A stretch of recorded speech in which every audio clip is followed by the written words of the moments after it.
Hi, my name is Amii Barnard-Bahn, and I am dedicated to supporting great leaders who want to make a difference and to helping organizations do the right thing.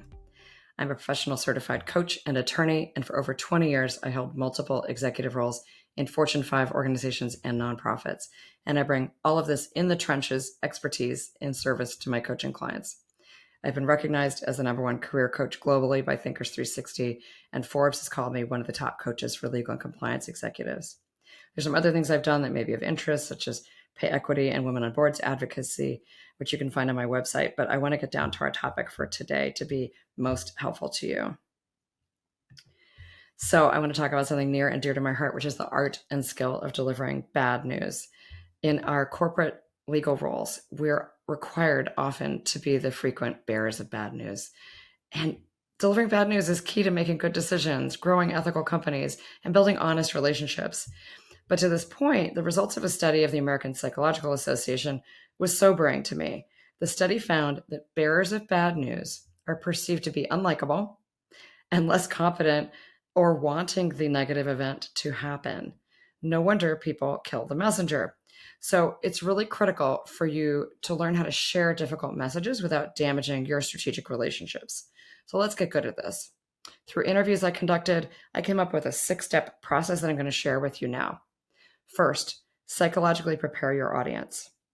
Always brace your audience for bad news. This reduces the risk of damaging relationships and it allows the other party to prepare and think clearly. That's very, very important.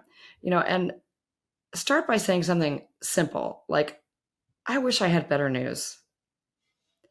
That psychologically prepares your audience and reduces the potential shock and negativity they feel when they hear the information and they trust that you're telling the truth. Calibrate expectations by setting the context for the bad news. How long will it last? What's the estimated cost? What needs to change? Point number 2, rehearse confident delivery. When you're delivering bad news, practice your talking points whenever you have the opportunity. There may be emergencies where you can't do this, but whenever you have the chance, rehearse.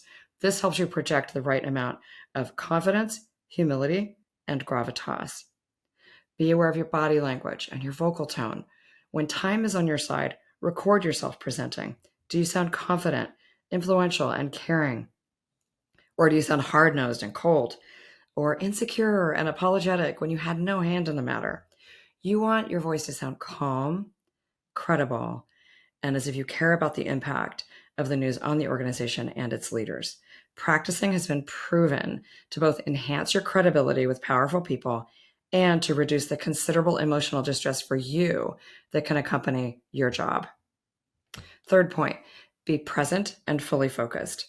We live in a constant state of distraction, and if you're unfocused while delivering an important message, you're going to undermine the impact and the result. So when delivering bad news, the method matters. In person is always best, followed by video conference, and then third by telephone. Aim for a face-to-face meeting whenever possible to reduce the likelihood of misunderstandings and escalations. Emails at the bottom of the delivery mode wish list, it robs you of the instant opportunity to get feedback and to receive emotional cues such as tone of voice and body language. Fourth point, convey benevolent, proactive intent. This is really important.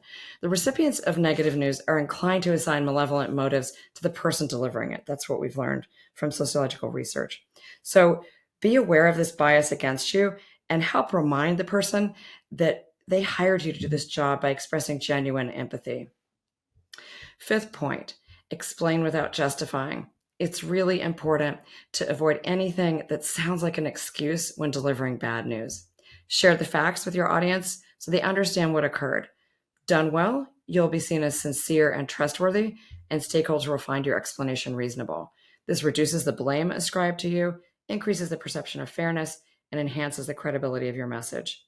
Last and final, sixth point is add a sense of urgency. There is often a temptation to reframe bad news as a net positive. And for important issues that require organizational attention and change, you don't want to downplay the risk. Overly reframing the problem as beneficial can undermine the sense of urgency required to respond to crisis effectively. Hope you found this helpful. Please connect with me on LinkedIn and go to my website for more resources.